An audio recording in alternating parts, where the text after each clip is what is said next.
André Chanclus, bonjour.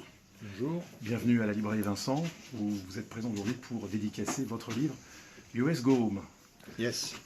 Alors vous êtes connu pour avoir fondé le collectif France-Russie. Ouais. Les gens vous connaissent aussi peut-être, vous associent à une organisation qui n'existe plus aujourd'hui, Renouveau aussi, voilà. Et c'est plus ancien. Déjà. Voilà. Et entre les deux, enfin non pas entre les deux, mais disons dans les années 2010, vous avez été dans la presse mainstream, la presse de grand chemin, épinglé pour avoir fait partie des observateurs français des élections. Tout à fait. Vous voulez nous en parler? Oui, enfin moi j'ai participé à 3 ou 4 élections en Russie. En 2018, 2022, 2023, j'en rate une autre d'ailleurs. Et donc voilà, à partir de ce moment-là, effectivement, la presse mainstream a essayé de gratter, savoir qui est cet homme, là, André Chanclus, parce qu'on n'était pas 50 Français, mais on était, bon, une bonne dizaine quand même. Et donc, comme ils ne me connaissaient pas, ils ont essayé de gratter, et donc ils m'ont retrouvé un passé soi-disant au GUD. Enfin bon, j'ai jamais appartenu au GUD, d'ailleurs, je dois vous le dire, mais bon, c'est pas grave. Plus un mensonge est ressassé 1000 fois, plus il passe pour une vérité, on le sait très bien. Non, mais j'ai appartenu au mouvement Ordre Nouveau, ça par contre, ils ne le relèvent pas.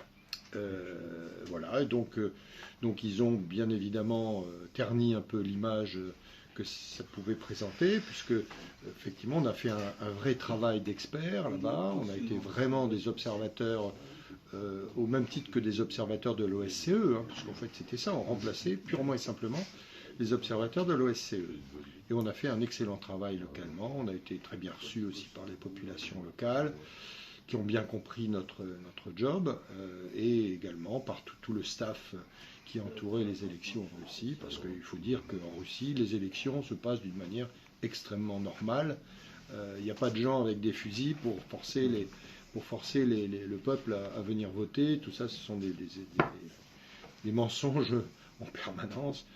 Les gens sont libres. Il y a une représentativité avec toutes les partis d'opposition. Il y a dans chaque bureau de vote des membres de l'opposition qui contestent ou qui sont là pour approuver, etc. Donc c'est un jeu parfaitement démocratique.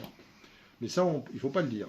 En France, il ne faut pas le dire. Il faut dire que c'est toujours une dictature et que Poutine manipule sa population à coup de trick. C'est faux. Voilà. Et votre livre rend compte, témoigne de ces élections et donc de votre travail. Entre autres, oui, entre autres. Disons que ce livre, c'est un peu le fruit de mon expérience. Parce que il y a plusieurs options que j'ai prises pour écrire ce livre.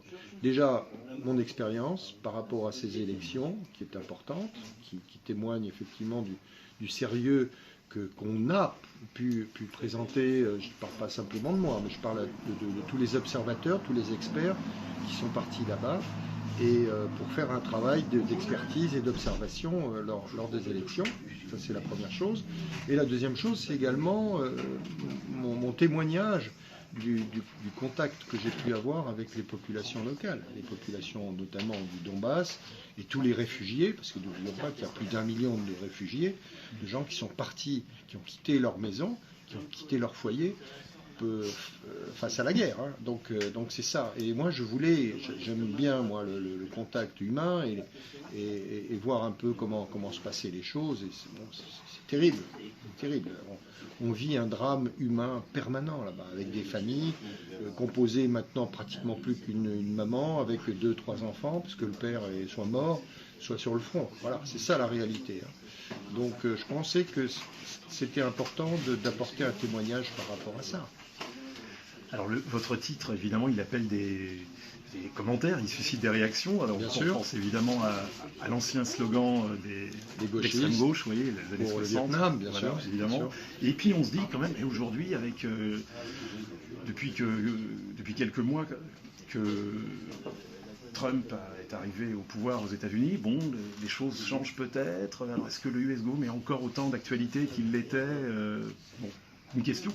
Oui, bah c'est la réflexion de pas mal de mes amis. Ils m'ont dit, bon, ton livre, il arrive trop tard.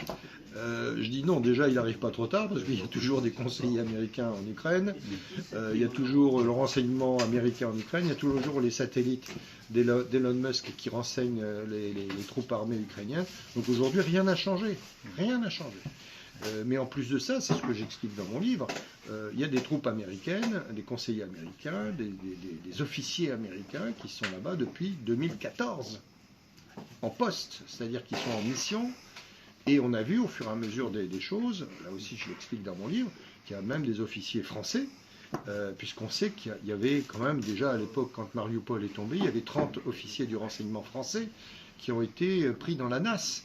Ensuite, ils ont été transférés, ça on ne le sait pas, hein. Ensuite ils ont été transférés à la prison de Moscou, et ensuite on ne sait plus. Là il y a silence radio, mais je pense qu'ils ont très certainement été exfiltrés en échange soit de contrats spéciaux ou en échange de prisonniers, peut-être, on ne sait pas. De toute façon, là, il y a une chape de plomb. Mais la réalité, c'est qu'il y avait au moins 30 officiers du renseignement français qui étaient à Mariupol.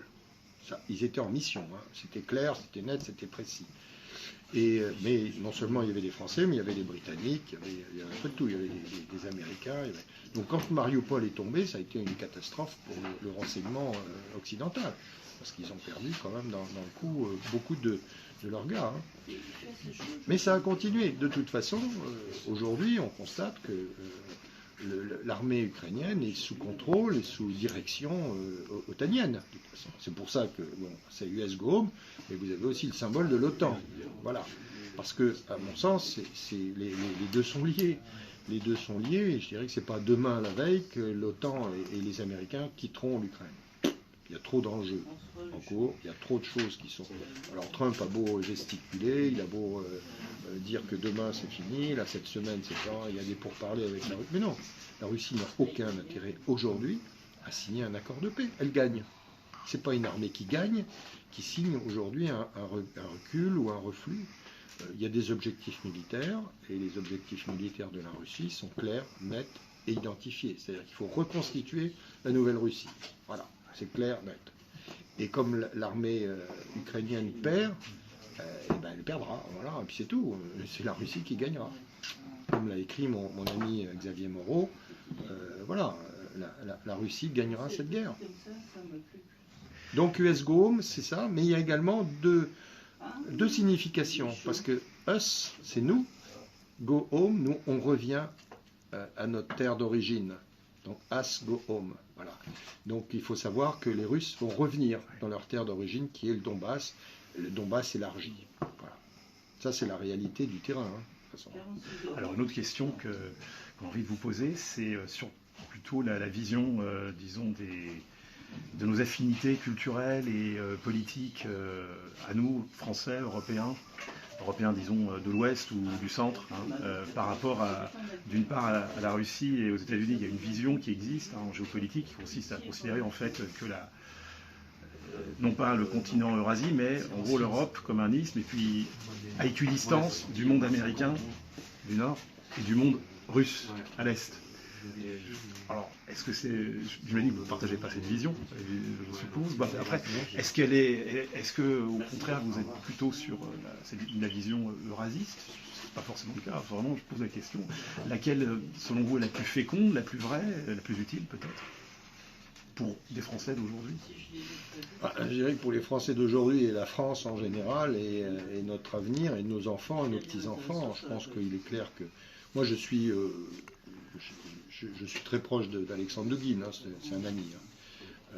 Donc moi j'ai tout de suite intégré ce concept, parce que mais bon, le concept d'Alexandre de Guin était un peu différent, parce que lui, c'était l'Eurasie, mais plus orienté vers l'Asie que l'Europe. Mais moi, souvent, on en a parlé souvent ensemble, hein, et je lui dis, pour moi, non, l'Eurasie, c'est l'Europe d'abord, hein, c'est l'Europe et l'Asie, donc c'est les deux. Et je pense que l'avenir de notre pays, l'avenir de notre continent, il doit se faire avec la Russie. Et de toute façon, c'est clair, de toute façon, c'est un voisin. Non seulement c'est un voisin, mais historiquement, c'est un allié. Ne l'oublions jamais. C'est eux qui nous ont aidés pour la Première Guerre mondiale, puisqu'il y a eu un envoi de corps expéditionnaires en 2016. Après, les bolcheviks ont retiré ces troupes expéditionnaires, mais au départ, le tsar avait renvoyé quand même des hommes. Hein. Je crois qu'il y a plus de 5000 personnes qui sont mortes quand même là-bas. Hein. 5000 soldats russes qui sont morts pour défendre la France. Ça, on oublie. Et la Deuxième Guerre mondiale, alors là, il n'y a pas photo. Parce que de toute façon, s'il n'y avait pas eu l'Armée rouge qui a forcé sur le front de l'Est, bon, l'Allemagne serait toujours, comme expliqué, comme disait à une époque Michel Sardou, on serait toujours en Germanie. Hein, voilà. Alors moi, je ne suis pas un fanat de Sardou, mais il a raison. Voilà, c'est le bon sens, tout ça. Il mettait ça sur le compte des ricains, lui. Oui. Aussi les ricains. Oui, voilà. Et d'ailleurs, c'était une erreur parce qu'à l'époque, on baignait dans l'américanisme forcené. Mais en fait, c'était effectivement, si l'armée rouge. Bon, moi, je ne suis pas non plus un fanat de soviétisme, hein, pas du tout, puisque j'ai toujours été un anticommuniste primaire, secondaire et tertiaire, comme disait François Brignot. Mais voilà, pour moi, c'est ça. Ça, c'est la réalité du terrain et de l'armée et des phénomènes militaires. Merci André Chanclus. Mais de rien, à votre disposition.